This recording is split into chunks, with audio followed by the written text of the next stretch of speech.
সুপ্রিয় দর্শক, আমি জিন্নাতারা যশোয়া স্বাগত জানাচ্ছি আজকের সম্পাদকীয়তে। কাশ্মীরের পেহেলগামে বন্দুক হামলায় ২৬ পর্যটক নিহতের ঘটনা ঘটে গত ২২ এপ্রিল। উত্তেজনা ছড়িয়ে পড়ে ভারত ও পাকিস্তানে। সেই সূত্রেই গত রাতে পাকিস্তানে হামলা চালায় ভারত। পাল্টা ভারতে হামলা চালায় পাকিস্তান। দুই দেশেই হতাহতের ঘটনা ঘটে। নিকট প্রতিবেশী দুটি দেশের এই ঘটনার প্রভাব কি হতে পারে, প্রশমনেরই পথই বা কি? প্রাসঙ্গিক বিষয় নিয়ে আজকের সম্পাদকীয় ভারত পাকিস্তান উত্তেজনা। আর এ নিয়ে আলোচনার জন্য স্টুডিওতে উপস্থিত আছেন লেফটেন্যান্ট কর্নেল অবসরপ্রাপ্ত শামসুল ইসলাম, নিরাপত্তা বিশ্লেষক, এবং গোলাম মাওলা রনি, সাবেক সংসদ সদস্য। দর্শক, আপনারাও এই আলোচনায় অংশ নিতে পারেন। এজন্য আপনাদের ফোন করতে হবে টেলিভিশনে দেখানো নম্বরে। এছাড়া ফেসবুকের মাধ্যমেও আপনাদের মন্তব্য পাঠাতে পারেন। আলোচনা শুরুর আগে জেনে নেব এখনকার প্রধান শিরোনামগুলো। ভারতের ক্ষেপণাস্ত্রে পাকিস্তানের ২৬ প্রাণহানি, পাল্টা হামলায় নিহত ১০ ভারতীয়। সেনাবাহিনীর প্রশংসায় মোদি, পাল্টা জবাবের সংকেত শাহবাজের। বাংলাদেশের উদ্বেগ। খাগড়াছড়ি ও কুড়িগ্রাম দিয়ে ১২৩ জনকে পুশিন বিএসএফের, বেশিরভাগই ভারতীয় নাগরিক। ফেরত পাঠানোর চেষ্টায় প্রশাসন। সীমান্ত জেলার এসপিদের সতর্ক থাকার নির্দেশ আইজিপির। নির্বাচিত সরকারই ঠিক করবে রাখাইনে করিডোর দেবে কিনা। সংকট সমাধানে দ্রুত ভোটের রোডম্যাপ দাবি বিএনপির। মৌলিক বিষয়ে দলগুলোর ঐক্য চান আলী রিয়াজ। জঙ্গি নাটক সাজিয়ে কল্যাণপুরে ৯ তরুণ হত্যা। সাবেক আইজিপি সহ ৩ পুলিশকে জিজ্ঞাসাবাদের অনুমতি ট্রাইব্যুনালের। নতুন মামলায় গ্রেফতার গান বাংলার তাপস। এবং বিমানবন্দর উন্নয়নের নামে ৯০০ কোটি টাকা আত্মসাতের অভিযোগ। শেখ হাসিনাকে ৮ মে দুদকে তলব। হাজির না হলে থাকবেন আত্মপক্ষ সমর্থনের সুযোগ।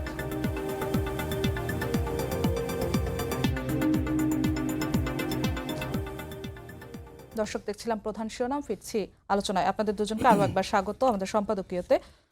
বলা হয় যে প্রতিবেশীর ঘরে আগুন জ্বললে সেই আগুন তার পাশের ঘরে পৌঁছতে খুব বেশি সময় লাগে না। ভারত পাকিস্তানে যা হচ্ছে, পাকিস্তানের সঙ্গে আমাদের তিক্ত ইতিহাস আছে, বা ২৪-এর ৫ আগস্টের পর ভারতের সঙ্গে সম্পর্কের অনেকটা পরিবর্তন পাল্টেছে। গোলাম মাওলা রনি, শুরুতে আপনার কাছে জানতে চাচ্ছি, এখনকার যে পরিস্থিতি, উত্তপ্ত পরিস্থিতি, উত্তেজনা, যুদ্ধাবস্থা, এই পরিস্থিতির ফলে বাংলাদেশে আসলে কি প্রভাব পড়তে পারে?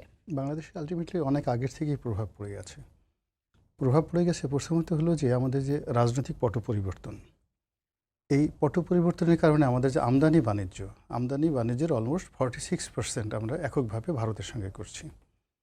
এটার একটা বিরাট ইম্প্যাক্ট বাংলাদেশের অর্থনীতির উপর পড়ে গেছে। ২ নম্বর হলো যে ভারতের সঙ্গে বর্তমান সরকারের যে কূটনৈতিক সম্পর্ক, সেই সম্পর্কটা একেবারে তলানিতে থাকার কারণে এই আমাদের সীমান্তে সিল হয়ে গেছে, আমাদের ভিসা সেন্টারগুলো বন্ধ হয়ে গেছে, আমাদের লোকগুলো ভারতে যেতে পারছে না। ফলে এটার কারণে আমাদের একটা মনস্তাত্ত্বিক হীনমন্যতা চলে এসেছে, যে আমরা যতই বড় বড় কথা বলি না কেন, একটা রাষ্ট্র আমাদেরকে অ্যাবান্ডেন করে দিচ্ছে, এবং তারা যে আমাদের সে অর্থনৈতিকভাবে খুব বেশি সচ্ছল সবল, নট লাইক দ্যাট, কিন্তু আমাদেরকে অ্যাবান্ডেন করে দিচ্ছে, তুচ্ছ করছে, তাচ্ছিল্য করছে, সীমান্ত বন্ধ করেছে, পেঁয়াজ দেবো না, আলু দেবো না, পটল দেবো না, ওরা না খেয়ে মরবে, ওদেরকে একটা পিঁপড়ার মতো টিপ দিলে ওরা মরে যাবে। তো এই সকল কথাগুলো ভারতীয় মিডিয়া থেকে এমনভাবে বলা হচ্ছে যেগুলো আমাদের মনোজগতে একটা বিষ ক্রিয়া তৈরি করছে। এটা গত কয়েক মাস ধরে। এরপর আমরা শুনে আসছিলাম যে ভারত আমাদের এখানে সার্জিক্যাল স্ট্রাইক চালাবে বিভিন্ন কথাবার্তা বলে।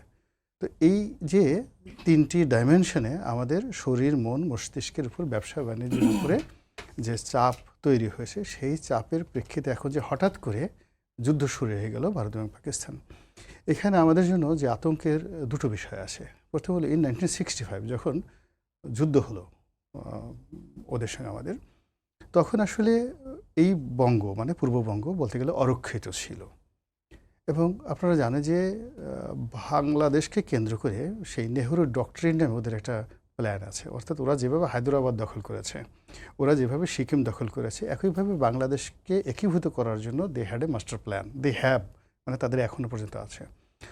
আর আমেরিকা মায়ানমারের মধ্যে একটা প্রভাব বিস্তার করার জন্য তাদের একটা মার্শাল প্ল্যান আছে। সেই মার্শাল প্ল্যান এখন এই দুটো, অর্থাৎ নেহরু ডক্ট্রিন এবং আমেরিকার যে বার্মা অ্যাক্ট, যেটা বার্মা মার্শাল প্ল্যান বলা হয়, এই দুটো সমস্যা আমাদেরকে এই গত কয়েক মাস ধরে নানা রকম আতঙ্ক তৈরি করছে। ওই সীমান্তে আজকে সেন্ট মার্টিন নিয়ে যাবে, কালকে আরাকান আর্মিদের জন্য ওইটা দিতে হবে। এখানে এই নেহরু ডক্ট্রিনের সাথে সাথে ফেনী, চিকেন নেক, শিলিডর করিডর এই সমস্ত বিভিন্ন রকম কথাবার্তা যখন শুরু হলো না, তখন আমাদের সেই 1965-এর যে যুদ্ধ, সেই যুদ্ধের সময় আমরা যে একটা খুব অস্বাভাবিক অবস্থা ছিলাম, এবং ওই সময়টিতে যারা অ্যান্টি পাকিস্তান পলিটিক্যাল ফোর্স ছিল, তাদের সঙ্গে ভারতের যদি সুসম্পর্কটা ওই মুহূর্তে না থাকতো, তাহলে ওই সময়টাতে আমাদের একটা মারাত্মক, যাকে বলা হয়, দুর্ভোগ পোহাতে হতো। একইভাবে 1971-এ যে পরিবেশ এবং পরিস্থিতি, আপনি দেখুন যে ওইটার যদি ঘটনা ধরি, তা we must be grateful to India. এর কারণ হলো আমাদের দেশে যখন 26শে মার্চে বা 25শে মার্চ রাতে যখন আক্রমণ হলো, তখন এপ্রিলের 26শে মার্চ থেকে মূলত পালানো শুরু করলো, এবং 1 কোটি বাঙালি এপ্রিলের মধ্যে ভারতে চলে গেল। 1 কোটি বাঙালি এপ্রিলের মধ্যে চলে গেল সফলতা, এবং তখন অর্থনৈতিকভাবে ভারত আমাদের চেয়ে খুব দুর্বল অবস্থানে ছিল। তো এই 1 কোটি লোক যখন ভারতের উপর পড়লো, ওদের পুরো ইকোনমিকটা ভ্যানিশ হয়ে গেল, এবং ইন্দিরা গান্ধী টুক ইট ভেরি পার্সোনালি। দেন আমাদের এখানে মুক্তিযোদ্ধারা যারা ছিলেন, মুক্তিযুদ্ধ করার জন্য যারা গেছেন, অন অ্যাভারেজ আমরা হিসাব করে দেখি যে গড়ে 50 জনও ওই সময় বাংলাদেশের থানাগুলোতে ছিল না। তো তাদের অনেক মুক্তিযোদ্ধাদের মুখে আমরা শুনেছি যে তারা বললেন যে আমরা মে জুনে ওখানে গেলাম, 3 মাসের ট্রেনিং নিয়ে যখন সেপ্টেম্বর অক্টোবরে বাংলাদেশে ফিরে আসলাম, অনেক আওয়ামী লীগ নেতা, অনেক বড় বড় নেতা এখন যারা কথা বলে, তাদের বাড়িতে আমরা শান্তির প্রতীক হিসেবে পাকিস্তানি পতাকা টানানো দেখেছি। This the reality. এবং এই যে আমরা যারা আসছি, আমাদের অন অ্যাভারেজে 50 জন করে মুক্তিযোদ্ধা পার থানাতে আমরা রিক্রুট করতে পারিনি, ট্রেনিং দিতে পারিনি। হয়রাজ 800 আলবদর বাহিনী যারা প্যারামিলিটারি ছিল, এবং তাদের রেকর্ড ঢাকা ক্যান্টনমেন্টে এখনও রেকর্ড আছে, প্রত্যেকটা থানায় 800 সেই প্যারামিলিটারি ছিল। সেই প্যারামিলিটারি থাকার পর তারা তাদের অত্যাচারে, আলবদরদের অত্যাচারে, রাজাকারদের অত্যাচারে, কি মুক্তিযুদ্ধ, মানুষের জীবন ত্রাহি ত্রাহি। ঠিক সেই সময়টাতে ডিসেম্বরের 3 তারিখে যখন ভারত সরাসরি যুদ্ধে অংশগ্রহণ করলো, ওই দিন জাস্ট 1-1.5 সপ্তাহের মধ্যে পুরো বিজয় চলে আসলো। So we should be grateful to the India. তো এখন এই সময়টাতে বিভিন্ন প্রেক্ষাপটে, সেটা আওয়ামী লীগের কারণে হোক, ভারতের কারণে হোক, টোটাল পাবলিক সেন্টিমেন্টটা এখন যে ঘৃণা ছিল ভারতের পাকিস্তানের প্রতি, এখন সেটা রিভার্স হয়ে গেছে। আমাদের এখন তৌহিদি জনতা বলেন, আলেমুলামা বলেন, তারা দাবি করে যে আমাদের দেশের শতকরা 90 জন মুসলমান, এখন তারা ওটার মধ্যে ইনকলাব জিন্দাবাদ খুঁজে পাচ্ছে। পাকিস্তানের যাকে বলা হয় বিজয়ের মধ্যে তারা তাদের নিজেদের অস্তিত্ব, নিজেদের সমস্ত কিছু পাচ্ছে। তো এইগুলো নিয়ে হয় কি, আমাদের ইতিহাস, আমাদের কৃষ্টি এবং কালচার, আমাদের রিটেন দলিল, এর সঙ্গে এই যে এখন এই যে যুদ্ধের সময়টাতে যে একটা প্রতিক্রিয়া তৈরি হয়েছে, আমাদের সাথে পাকিস্তানের সরাসরি কোনো সীমান্ত নেই, ভারতের সাথে সীমান্ত। আমাদের যদি সমস্যা হয় সেটা ভারতের সাথে হবে, মায়ানমারের সাথে হবে। কিন্তু পাকিস্তানের এই যুদ্ধটাকে নিয়ে আমাদের এই দেশে যে উন্মাদনা এই মুহূর্তে তৈরি হয়েছে, সেই উন্মাদনার ফলে কি হচ্ছে, ভারত যে সুযোগটা খুঁজছে এবং আমেরিকা যে সুযোগটা খুঁজছে, তারা খুঁজছে যে বাংলাদেশে একটা জঙ্গি গ্রুপ দাঁড়িয়ে গেছে, ইসলামিস্টরা দাঁড়িয়ে গেছে, টেরোরিস্টরা দাঁড়িয়ে গেছে। ফলে একমাত্র পৃথিবীর 2টো সংবিধান রয়েছে, একটা হলো ইন্ডিয়ান সংবিধান আর একটা ইসরায়েলের সংবিধান। তারা যদি যে কোনো রাষ্ট্রকে নিজেদের সেফটি অ্যান্ড সিকিউরিটির জন্য হুমকি মনে করে, তখন তারা সেখানে সরাসরি আক্রমণ চালাতে পারে। এটা অ্যাপ্রুভড বাই দেয়ার কনস্টিটিউশন। তো এখন এই যে বাংলাদেশে যে যুদ্ধ নিয়ে একটা ভাইব তৈরি হয়েছে, এবং এই যুদ্ধ নিয়ে আপনি গিয়ে দেখেন যে পাবলিক সেন্টিমেন্ট, এখন যখন ভারতের সাথে পাকিস্তানের ক্রিকেট ম্যাচ হয়, সেখানে সমস্ত মানুষ যেভাবে ঝাঁপিয়ে পড়ে ক্রিকেটের জন্য পাকিস্তান ক্রিকেট দলকে সমর্থন করে, এখন দেখা যাচ্ছে এই যুদ্ধ নিয়ে সবাই পাকিস্তানের পক্ষে। এবং এটা ভারত কিভাবে গ্রহণ করবে পলিটিক্যালি এবং military point of view, security point of view, এবং global perspective as well as geopolitics, এটার উপর নির্ভর করবে যে আমরা আগামী 15 দিনের মধ্যে বা 10 দিনের মধ্যে, একটা বলা যায় যে ভারত পাকিস্তানের যুদ্ধ যদি 15 দিনের মধ্যে শেষ হয়ে যায়, অতীতের যুদ্ধগুলো উইদিন 2 সপ্তাহের মধ্যে শেষ হয়ে এখন গেছে। যে অবস্থায় আছে, দুটি দেশই পারমাণবিক শক্তিধর দেশ, হ্যাঁ, তাহলে সেই পর্যায়ে কি যুদ্ধ যাবে বলে মনে হচ্ছে? এটা এখানে বুঝতে হবে যে আমার যেটা উনি মিলিটারি পয়েন্ট অফ ভিউ থেকে বলবে, আমার যেটা পলিটিক্যাল, এই মুহূর্তে পাকিস্তানের জন্য যুদ্ধটা খুব বেশি দরকার, যুদ্ধটা দরকার। আর ভারত তার যে মুভি স্টার, বলিউডে যেভাবে নিজেদের সৈন্যদেরকে দেখাতে হচ্ছে, সেটা ফেস ভ্যালু রাখার জন্য তারা এই আক্রমণটা চালিয়েছে। কিন্তু পাকিস্তান মনে প্রাণে যুদ্ধটা করতে চায়, এবং পাকিস্তান আর্মির যে ট্রেনিং, তাদের যে আর্মস অ্যামুনেশন, তাদের যে ইফেক্টিভনেস, এবং তারা প্রতি মুহূর্তে যেভাবে তাদের মধ্যে হোমোজেনিয়াসনেস রয়েছে ফর ফাইটিং। আমাদের সেনাবাহিনী কিন্তু পাকিস্তানের ওই আদলেই গঠন করা। তো সেই ক্ষেত্রে আসলে ভারতের ওদের সাথে স্থল মানে দেখেন বিমান যুদ্ধে কিন্তু ভারত পারেনি, তাদের বিমান যুদ্ধে। নেভিতে তারা অনেক ভালো, ভারত নেভিতে ভালো, পাকিস্তানের চেয়ে বেটার। কিন্তু যদি স্থল যুদ্ধবাজে এবং বিমান যুদ্ধবাজে, এখানে ভারত পাকিস্তানের সঙ্গে এই যুদ্ধটা দীর্ঘস্থায়ী আপনার হবে। কাছে আবার ফিরবো গোলাম মোল্লা রনি। কর্নেল শামস, আপনার কাছে একটু আসতে চাই। আপনি একজন নিরাপত্তা বিশ্লেষক। নিরাপত্তার বিষয়ে যদি বলি, যেমনটা বলছিলেন গোলাম মোল্লা রনি, যে পাকিস্তানের বিষয়ে যে উন্মাদনা তৈরি হয়েছে বাংলাদেশে সামাজিক যোগাযোগ মাধ্যমেই দেখা যাচ্ছে সেসব বিষয়ে, সেখানে ভারত কোনো সুযোগ খুঁজবে কিনা, সেক্ষেত্রে বাংলাদেশের নিরাপত্তার নিয়ে শঙ্কিত হওয়ার সুযোগ আছে কিনা। আরেকটা বিষয় যে পুরোপুরি যদি দক্ষিণ এশিয়ার দেশগুলোই কথাই বলি, তাহলে সেক্ষেত্রে নিরাপত্তায় কতটা প্রভাব পড়বে? ভারত পাকিস্তানের মধ্যে যদি একটা যুদ্ধ হয়, যে এখন একটা লিমিটেড একটা কনফ্লিক্টের মধ্যে আছে, বর্ডার স্কারমিশ, কিছু মিসাইল এক্সচেঞ্জ হয়েছে, কিছু এয়ারক্রাফটের অপারেশন হয়েছে, বাট এটা যদি একটা ওয়াইডার কনফ্লিক্টে টার্ন নেয়, অবশ্যই আমাদের জন্য চিন্তার বিষয়। আমাদের রিজিয়নে দুটা নিউক্লিয়ার পাওয়ার কান্ট্রি, এরা যদি যুদ্ধ করে, সেটা আমাদের জন্য ভীষণ একটা বিপজ্জনক পরিস্থিতি। বাট আমি মনে করি না অ্যাকচুয়ালি ভারত পাকিস্তানের যুদ্ধটা সেই পর্যায়ে যাবে। ইফ ইউ হ্যাভ সিন 71-এর পর থেকে আসলে ভারত পাকিস্তানের বেশ কয়টা এই ধরনের ঘটনা ঘটেছে, বাট সেগুলো কখনোই বড় যুদ্ধে গড়ায় নাই। কিছুটা বড় যুদ্ধ হয়েছিল কার্গিলে, but still it was very localised একটা যুদ্ধ। তো এখানে আমি পার্সোনালি মনে করি না যে ইন্ডিয়া বা পাকিস্তান কেউ একটা বড় যুদ্ধে জড়াতে চাইবে। ইন্ডিয়ার জন্য অবশ্যই একটা ফেস সেভিংয়ের ব্যাপার আছে। তারা পেহেলগামের যে আক্রমণের পরে বা যে ঘটনার পরে তারা যে একটা হাইপ তৈরি করেছে, যে এবং বর্তমান যে ভারতীয় বিজেপি লেড যে গভর্নমেন্টটা আছে, সেই গভর্নমেন্ট যে একটা হিন্দুত্ব একটা মিথ তৈরি করেছে, অ্যান্ড এটার একটা বড় কার্ডিনাল একটা হচ্ছে ইস এ সর্ট অফ একটা ফিলসফিক্যাল একটা কনফ্লিক্ট উইথ দি মুসলিমস। তো সেখানে তারা এই পেহেলগামটাকে যেভাবে তারা প্রজেক্ট করেছে, যেটা পাকিস্তান স্পন্সর টেরোরিস্টরাই করেছে, যদি এখন পর্যন্ত আসলে তেমন কোনো মানে কনক্লুসিভ প্রমাণ পাওয়া যায় নাই, বাট এরা ঘটনার পরপরই কিন্তু এটা দিয়ে দিল, এই ব্লেমটা করে দিল। তো সেই ক্ষেত্রে আমরা পেহেলগামের ঘটনার পরে গত 12-14 দিন জিনিসগুলো দেখেছি, কতগুলো ক্লাসিক কিন্তু এসকেলেশন আমরা দেখেছি। প্রথম হচ্ছে একটা ডিপ্লোম্যাটিক একটা এসকেলেশন হইল, যে দুই দেশই তাদের বেশ কিছু ডিপ্লোম্যাটদেরকে বহিষ্কার করলো, দ্যাট ইনক্লুডস দি ডিফেন্স অ্যাটাচেস। তারপরে বর্ডার সিজ করে দিল ইন্ডিয়া, পাকিস্তানের যারা পর্যটকরা ইন্ডিয়া দেশ ছিল তাদের ভিসা ক্যান্সেল করে তাদেরকে চলে যেতে বলল। বর্ডার ট্রেডগুলো বন্ধ হয়ে গেল, দুই দেশেরই ট্রেড যদিও খুব কম ছিল, ইভেন ইনডাইরেক্ট ট্রেডও বন্ধ হয়ে গেল। পাকিস্তান তার আকাশসীমা বন্ধ করে দিল ইন্ডিয়ার জন্য। ধাপে ধাপে এটা এসকেলেশনটা হলো। এর মধ্যে আমরা কিছু ব্যালিস্টিক মিসাইল টেস্টও দেখলাম। বাট মোস্ট ইম্পর্টেন্টলি বোঝা যাচ্ছিল যে ইন্ডিয়া কোনো একটা মিলিটারি একটা স্ট্রাইক করবে, অ্যাজ লাইক 2019 আমাদের মনে আছে একই রকম একটা ঘটনাই ঘটেছিল কিন্তু।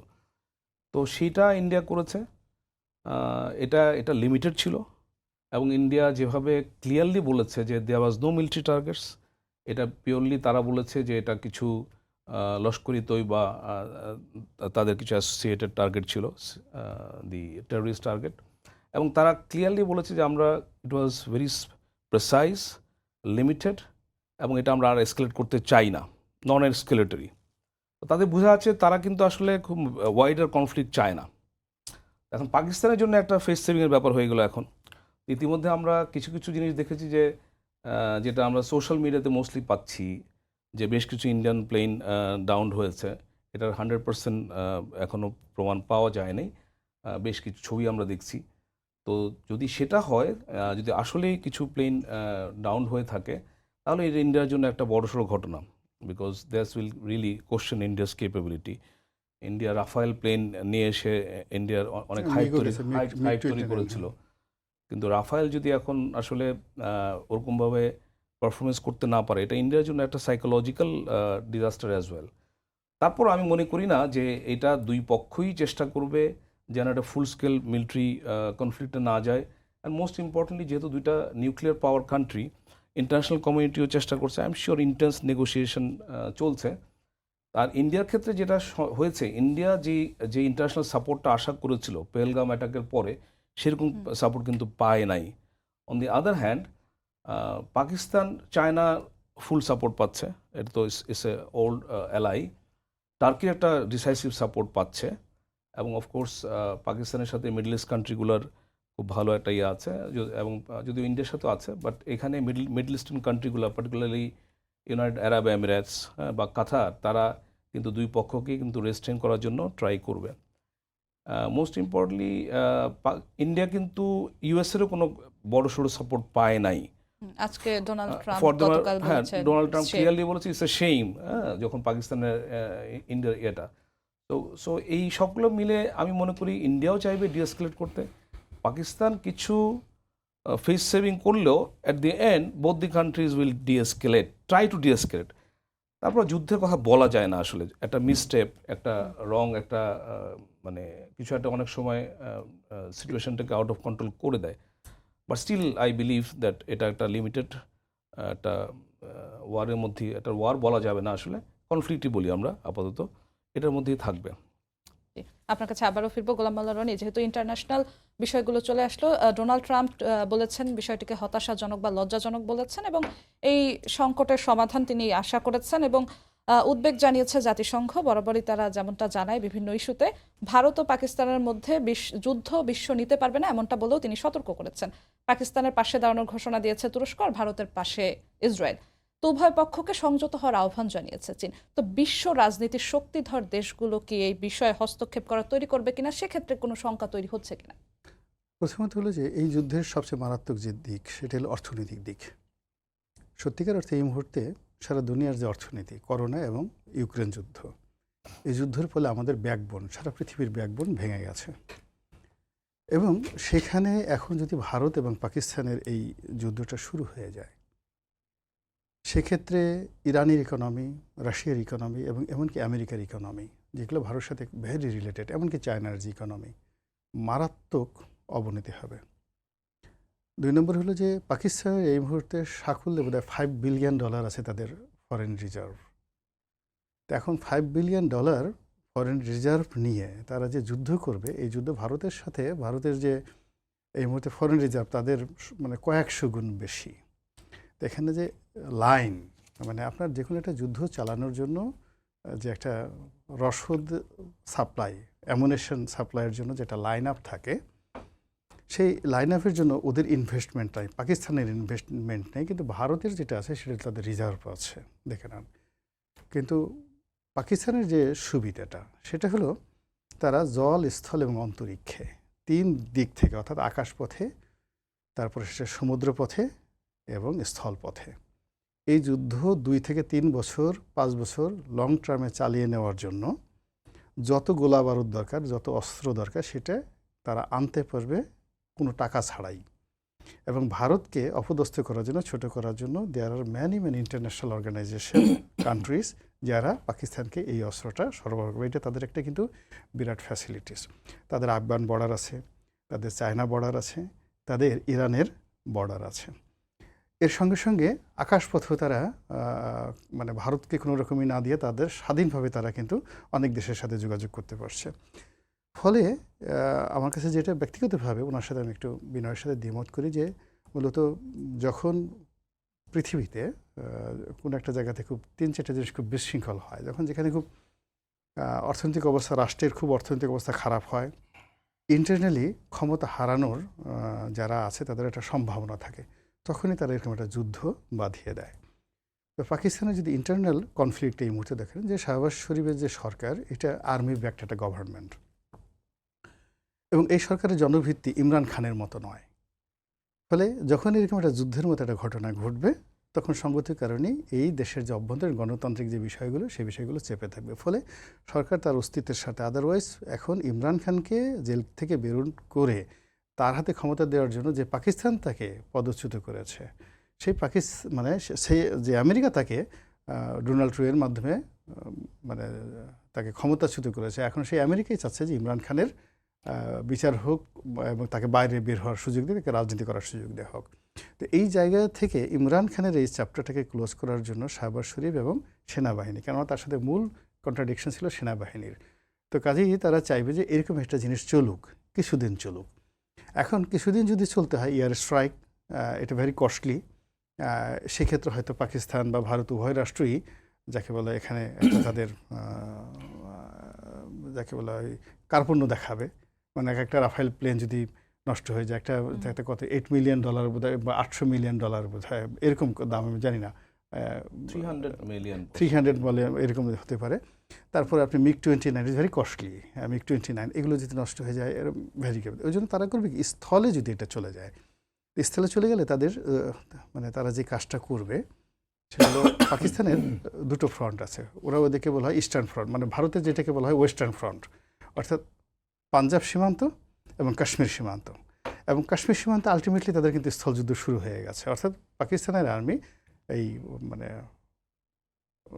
ওদের যে আজাদ কাশ্মীর সেখান থেকে তারা কিন্তু ঢুকে গেছে জম্মু কাশ্মীরে। এখন এখানে যেটা আছে, আরেকটা যেটা আছে সেটা হলো পাঞ্জাব।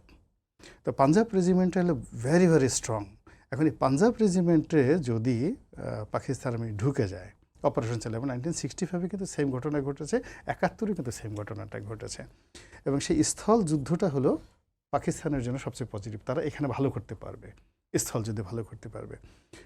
তো এই যে সার্বিক একটা অবস্থা তৈরি হয়েছে, সেই অবস্থাতে একটা যুদ্ধটা শুরু হয়ে গেলে উনি যেটা বললেন যে এখানে এরকম অনেক ঘটনা ঘটে, তৃতীয় পক্ষ চতুর্থ পক্ষ চাইলেও কিন্তু এটা পারা যায় না। যেমন 110% উনি কনফিডেন্স ছিলেন যে উনি ক্ষমতা গ্রহণ করার পর 48 ঘন্টার মধ্যে ইউক্রেন যুদ্ধ বন্ধ করতে পারবেন ডোনাল্ড ট্রাম্প, কিন্তু বাস্তবে সে কিন্তু সেটা তিনি পারেননি।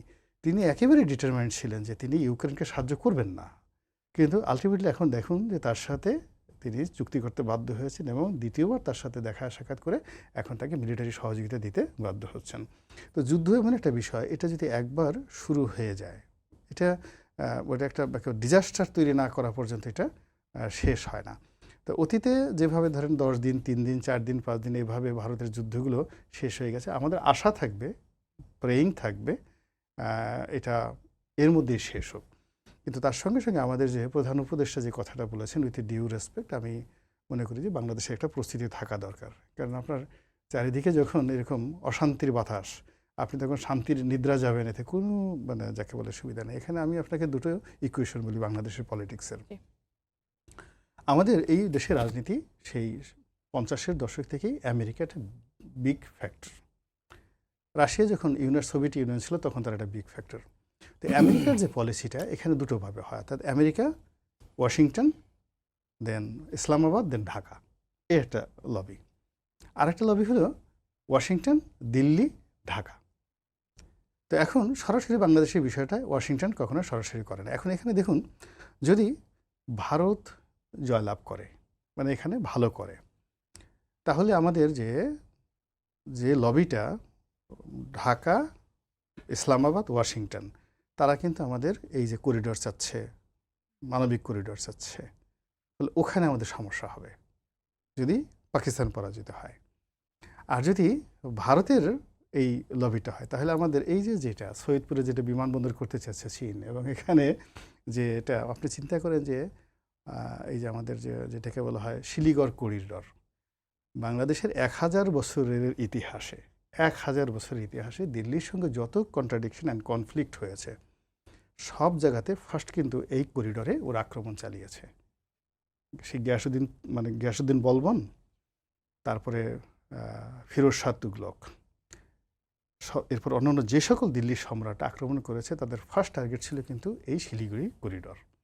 এখন সেই শিলিগুড়ি করিডোরে আমরা এখন একটা এশিয়ার বৃহত্তম বিমানবন্দর যেটা ব্রিটিশ সরকার করেছিল, সেটাকে আবার আমরা করতেছি চীনের সহযোগিতা নিয়ে।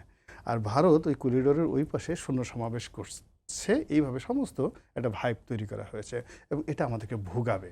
এখন আমরা এইটা যদি একটা শান্তিপূর্ণ নিষ্পত্তি হয়ে যায়, আমরা কিন্তু বেঁচে যাই। কিন্তু কোনো কারণে এটা যদি দীর্ঘস্থায়ী হয়, পাকিস্তান পরাজিত হইলো আমাদের বিপদ, ভারত পরাজিত হইলো আমাদের বিপদ। এবং এটা ফেস করার জন্য যে ডিপ্লোম্যাসি দরকার, এখন এই অন্তর্বর্তীকালীন সরকারের অভিজ্ঞতাও নাই, তাদের প্রস্তুতিও নাই, এবং ওই ম্যান পাওয়ারও তাদের নেই।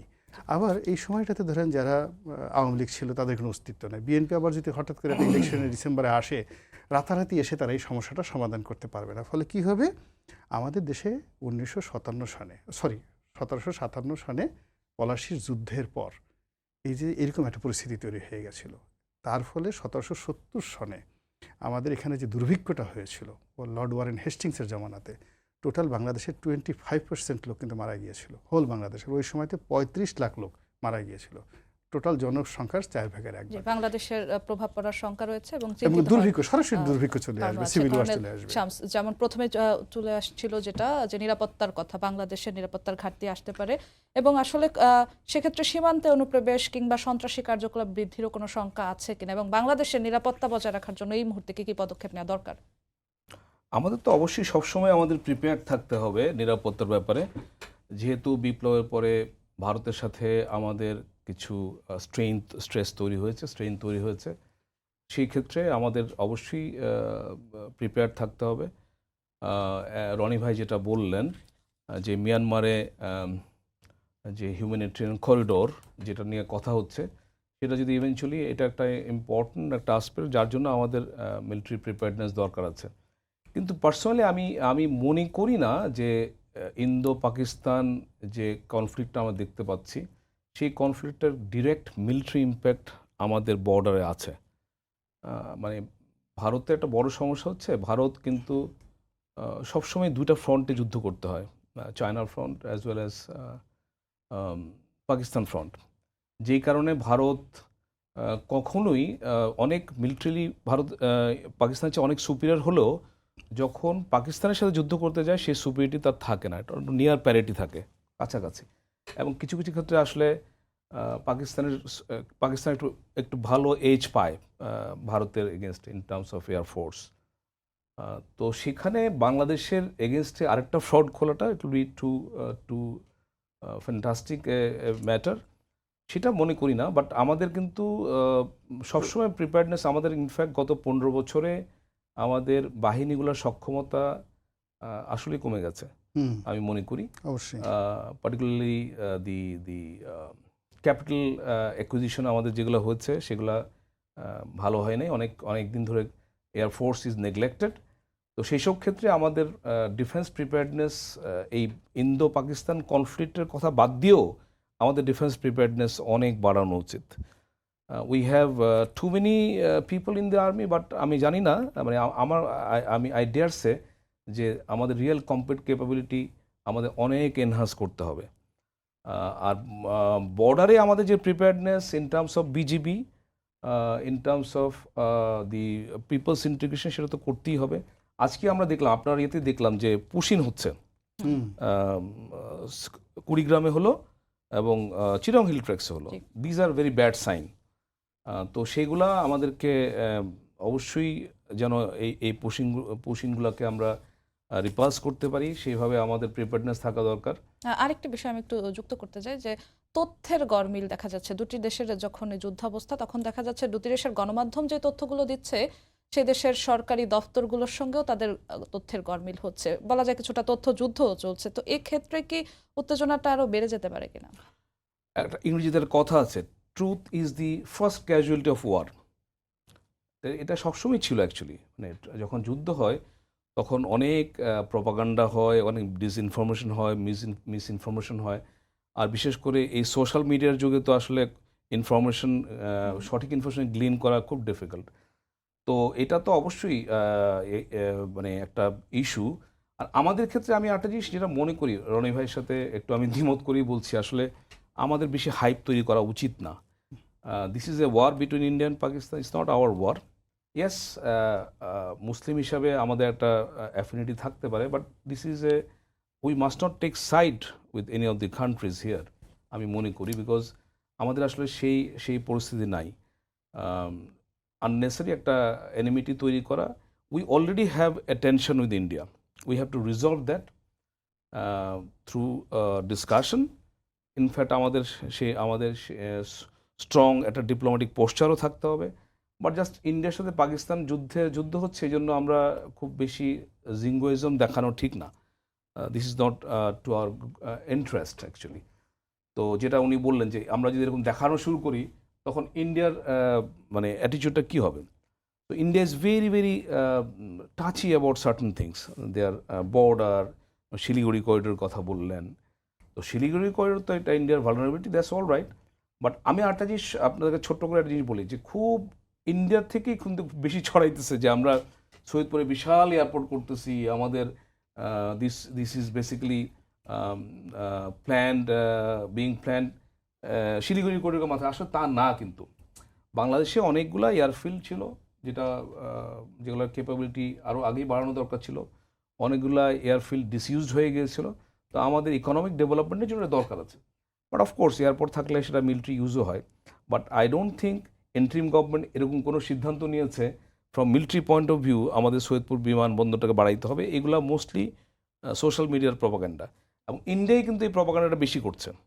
সো এগুলাকে আমাদেরকে আসলে একটু কন্টেস্ট করা উচিত। আমরা একদম শেষ সময় চলে এসেছি। গোলাম মাওলা রনি, যদি আমাদেরকে একটু 2 মিনিটে বলেন যে বাংলাদেশের সঙ্গে ভারতের এবং পাকিস্তানের এখন যে সম্পর্ক, এই বিষয়ে বাংলাদেশের পররাষ্ট্রনীতি কি হওয়া উচিত? মূলত এই মুহূর্তে আসলে আমাদের যে পররাষ্ট্র মন্ত্রণালয় এরা একটা দ্বিমুখী চাপের মধ্যে পড়েছে। কেননা গত 15টি বছর ধরে যে টোটাল যে ম্যান পাওয়ারটা, পররাষ্ট্র মন্ত্রণালয়ের ম্যান পাওয়ারটা, এটা দিল্লি কেন্দ্রিক একটা ম্যান পাওয়ার গড়ে উঠেছে। তো সেখানে দিল্লি কেন্দ্রিক যে ভারতের সাথে যে একটা সম্পর্ক, সেই সম্পর্কটাকে রিভার্স করে নিয়ে একেবারে অল অন এ সাডেন 2-4-6 মাসের মধ্যে চায়নার সাথে ভারতের সাথে একটা কূটনৈতিক সম্পর্ক, তার সাথে সামঞ্জস্য রেখে বাণিজ্যিক সম্পর্ক, তার সাথে সম্পর্ক রেখে বন্ধুত্ব, এটা এত অল্প সময়ের মধ্যে সম্ভব নয়। তাহলে এখন যে জিনিসটা হচ্ছে সেটা হলো যে মানুষ যখন চোরাবালিতে পড়ে তখন তাকে স্থির হয়ে থাকতে হয় এবং খুব নড়াচড়া কম করতে হয়। তো সেই ক্ষেত্রে এখন আমাদের যারা জনগণ, উনি যে কথাটা বললেন আমার সাথে দ্বিমত মানে ওনার করার কিছুই নেই। বিকজ আমি আসলে যে মুসলিম মিলিটেন্সি বা এখানে ইনকলাব জিন্দাবাদের পক্ষে কোনো কথা বলি না। আমি শুধু বলছি যে এরকম একটা জিনিস হচ্ছে, দ্যাট শুড নট বি। ফলে উনিও বলছে শুড নট বি, এটা উই আর অ্যাগ্রি। হ্যাঁ, তো ওই এখন আমার কাছে বক্তব্যটা হলো যে এখন আমাদের আসলে যতটা সম্ভব স্থির থাকতে হবে। This the first. Second thing হলো রাতারাতি এই মুহূর্তে কারো পক্ষে, রাষ্ট্রের পক্ষ থেকে, জনগণের পক্ষ থেকে যাওয়ার দরকার নেই। থার্ডলি হলো আমাদের যার যার অবস্থানে যতটুকু অর্থনৈতিক ভিত্তি থাকা দরকার, ব্যবসা বাণিজ্য, আমাদের একটা স্ট্যাবল অবস্থা থাকতে হবে। সামাজিক অস্থিরতা দূর করতে হবে, রাজনৈতিক অস্থিরতা দূর করতে হবে, এবং অ্যাট দ্য সেম টাইম আমাদেরকে খুব কেয়ারফুল থাকতে হবে যে যুদ্ধের সময় যে দুটো অত্যন্ত শক্তিশালী রাষ্ট্র ভারত এবং পাকিস্তান, এবং আমরা এখনো পর্যন্ত এই দুটো রাষ্ট্রের সঙ্গে বন্ধুত্ব করা এবং শত্রুতা করা কোনোটার পর্যায়ে আমরা এখনো পৌঁছাই নাই। আপনাদের দুজনকে ধন্যবাদ আমাদের সঙ্গে যুক্ত হওয়ার জন্য। সবাইকে ধন্যবাদ জানিয়ে শেষ করছি আজকের সম্পাদকীয়। আগামীকাল আবারও দেখা হবে একই সময়। শুভরাত্রি।